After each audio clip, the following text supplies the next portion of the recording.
Ladies and gentlemen, boys and girls, welcome to the review of the Sigma 35mm f1.2 for the Sony E-mount. Today we'll be testing this lens on the Sony A7 III.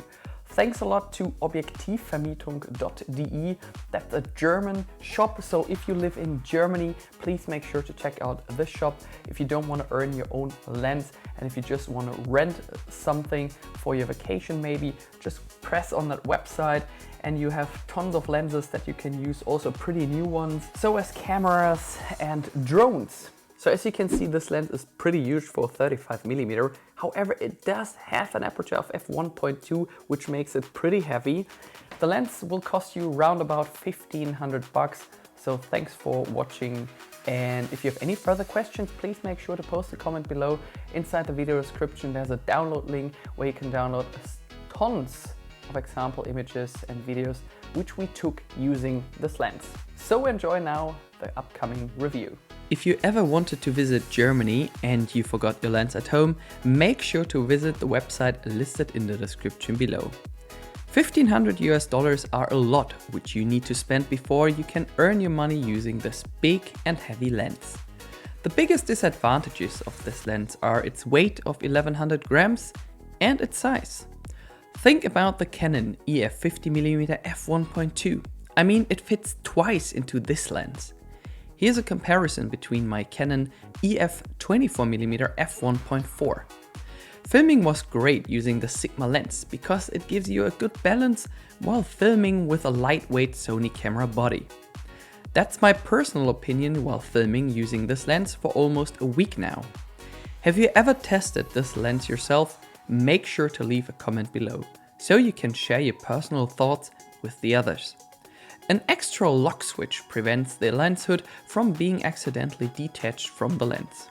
The aperture ring on the bayonet can be operated silently with a simple switch at the side. The whole thing looks like this in practice.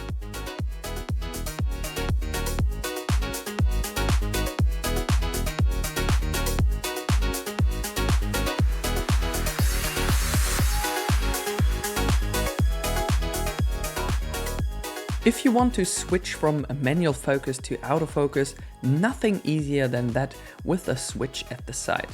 I enjoyed filming using the manual focus with that huge focus ring. This lens is sealed against dust and splash. I still recommend not to dive with it.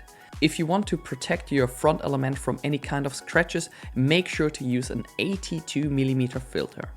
The AFL button at the side can be programmed inside the Sony menu. First of all, we will have a look at how this lens copes with flaring. In my point of view, the lens does an excellent job. By any way, we did not use a filter. You can find this and many more files in the video description as a download to compare the files at home.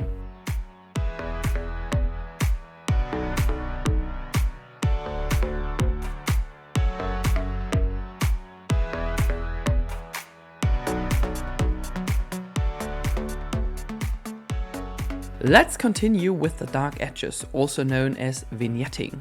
These can be perceived more strongly, especially at fast apertures. With fast aperture lenses, you have no other choice than to make the best out of it.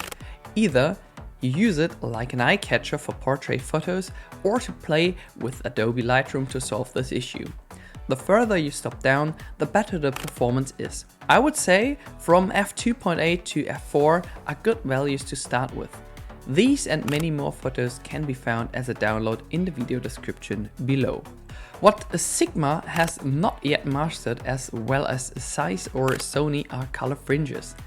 Admittedly, the best performance I have seen with a Sigma lens with a 1.2 aperture, but still you can see magenta and green color fringes on some corners and other reflecting surfaces.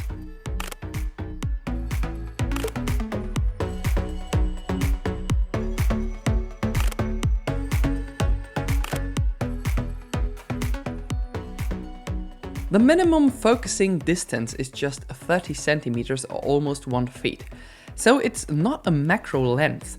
However, you can take fantastic close-up with a complete blur background.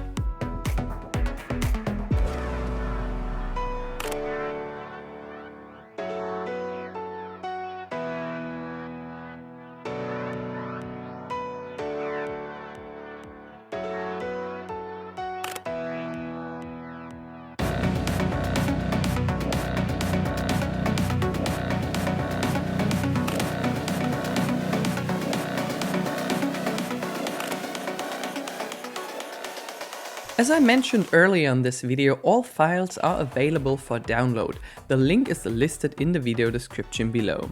Sigma made it, a lens which takes sharp pictures at an open aperture of f1.2.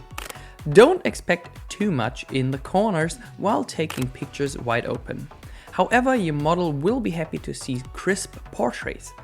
One thing which I would still recommend is to stop down to about 1.8, since either the nose or the eyes will not be in focus at f1.2. Stopping down to approximately 2.8, you will see a clear improvement also in the corners.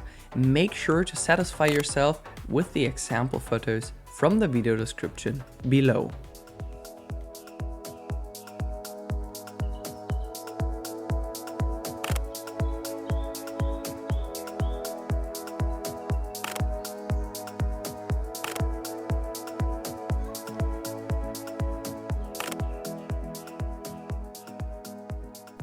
I would love to tell you that a 1.2 aperture is really cool for street photography.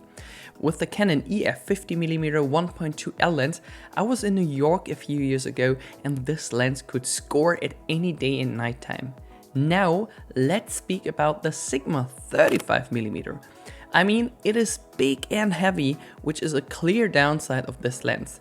Taking a picture from below or over a crowd can be a lot of work if you're not going to the gym at regular intervals.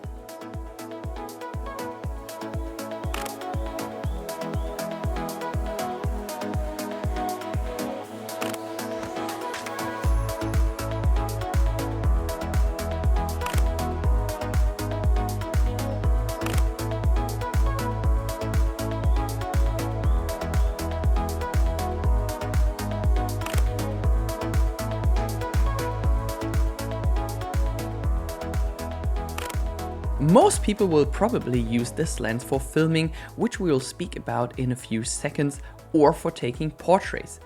We were for you in Frankfurt, in the heart of Germany, to take some cool portraits. Remember my words, with a 1.2 aperture, only the nose or the eyes will be in focus. So as I said, make sure to stop down a bit. The bokeh will still be fantastic at f1.8.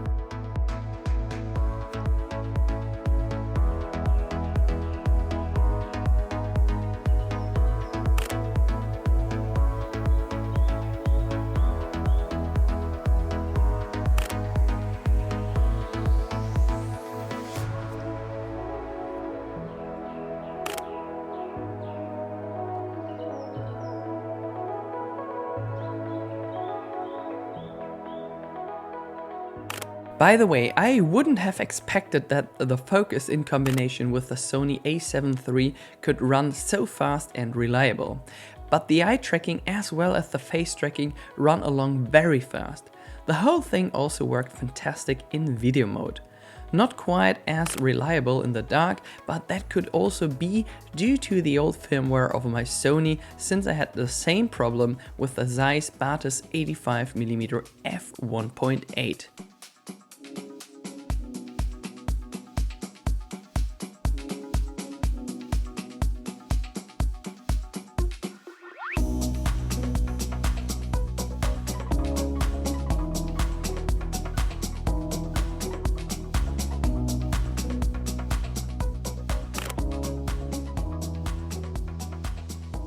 We are almost at the end, so let's get to the most beautiful part, the bokeh. Sigma has its own look, a little more contrast and oversaturated colors. Nevertheless, the bokeh is really nice, with these round bokeh balls through the 11 aperture blades.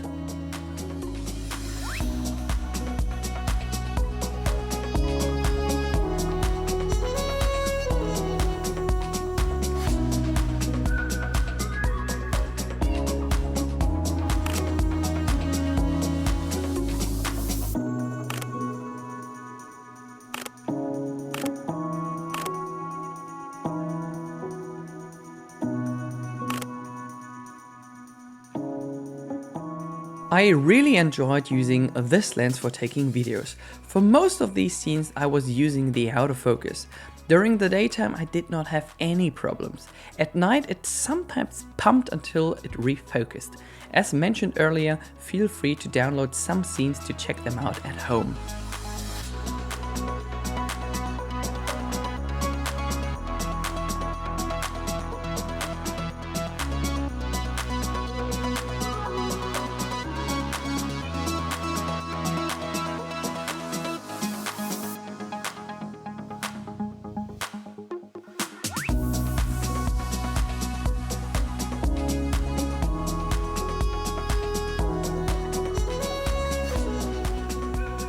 What a stunning lens for filmmakers. It behaves like a counterweight to your light Sony camera body. A stunning bokeh and sharp pictures are the result of years of experience. An ideal lens for people shots and close-ups. If you don't have a gym membership, I can highly recommend to get one, since this lens is not for weak arms. Make sure to convince yourself about the performance with some example pictures in the video description below. Otherwise, I can recommend to rent this lens before buying it. You can also buy this lens in installments. Just follow the link in the video description. Thank you very much for your undivided attention. All the best from the heart of Germany. See you very soon und tschüss.